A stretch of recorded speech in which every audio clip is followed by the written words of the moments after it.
inmigración extranjera en México durante el siglo XIX y principios del siglo XX presenta desafíos para un análisis preciso debido a la falta de datos confiables. A pesar de las facilidades selectivas otorgadas, la inmigración fue marginal en el crecimiento de la población nacional y la ausencia de información precisa hasta 1926 complica el estudio de los movimientos humanos hacia México. En particular, al abordar la migración árabe, surge la dificultad de la falta de la terminología clara en ese periodo. Los conceptos de árabe o libanés no existían para definir una nacionalidad en el siglo XIX. La inmigración del Medio Oriente era comúnmente etiquetada como turcos. Antes de la Primera Guerra Mundial, término que no refleja con precisión la realidad de la migración árabe. Hasta 1920, el término más adecuado sería otomano, dado que todo el Medio Oriente, a excepción de Egipto, formaba parte del Imperio Otomano. La migración árabe a México comenzó con figuras como el reverendo padre Boutros Rafoul, quien llegó a México en 1878 y se estableció en Jalisco.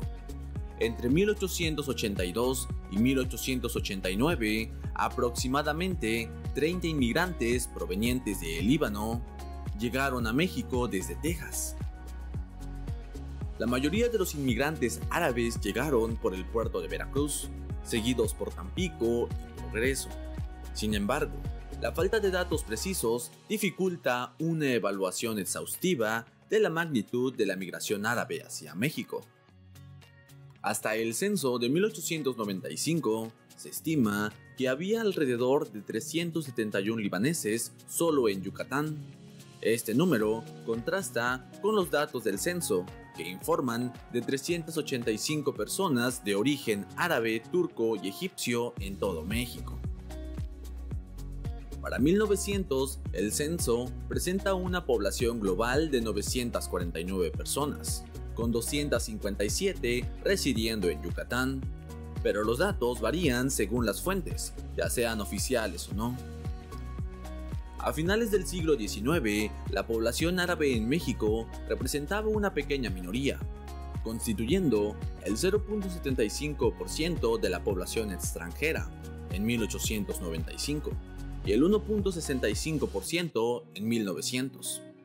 En Yucatán, este porcentaje era significativamente más alto, ya que la mayoría de los extranjeros no árabes residían en otras regiones del país. El análisis de las regiones de los inmigrantes árabes revelan una diversidad interesante. El 60% eran católicos, el 20% judíos, entre ellos el 18% israelitas y el 1.6% hebreos, y finalmente el 0.4% de religión judía, 4.6% musulmanes, 2.1% drusos y 6.2% ortodoxos.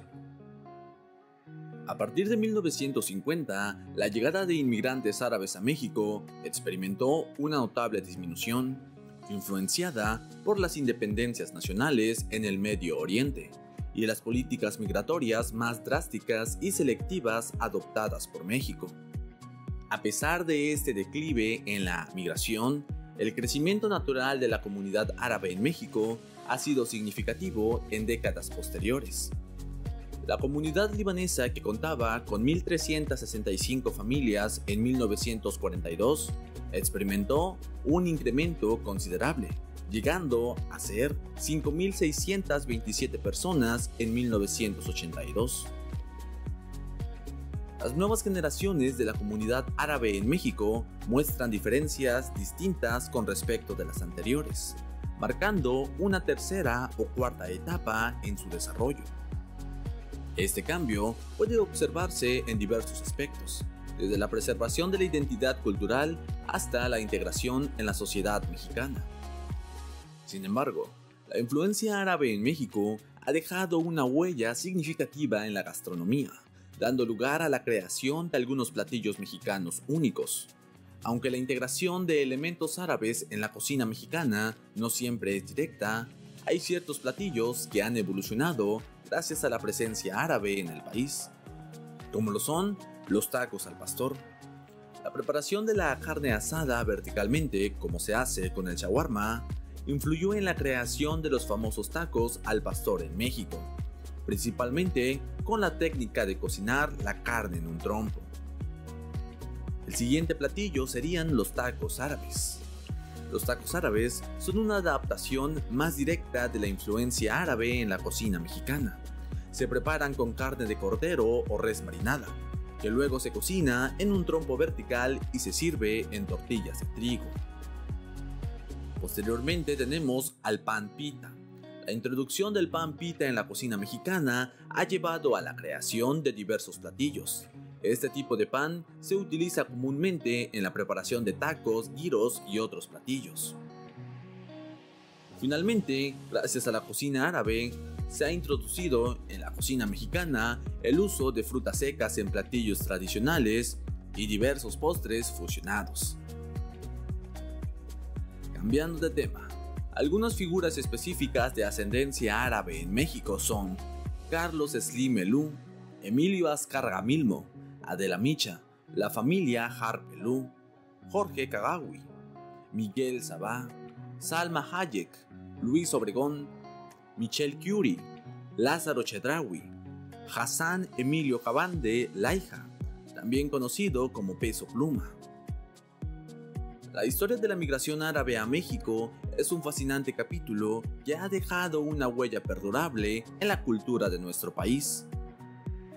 Desde los primeros inmigrantes que llegaron en el siglo XIX hasta las generaciones actuales, la comunidad árabe ha contribuido significativamente a diversos aspectos de la sociedad mexicana, desde la gastronomía y la música hasta la política y negocios. A través de la fusión de sabores y tradiciones, México ha tejido una historia única de coexistencia y enriquecimiento cultural. Sin más, mis amigos, si les ha gustado este video, no olviden dejar su like, suscribirse y compartir. Recuerden que este video es solo con fines informativos. Sin más, nos vemos en la próxima.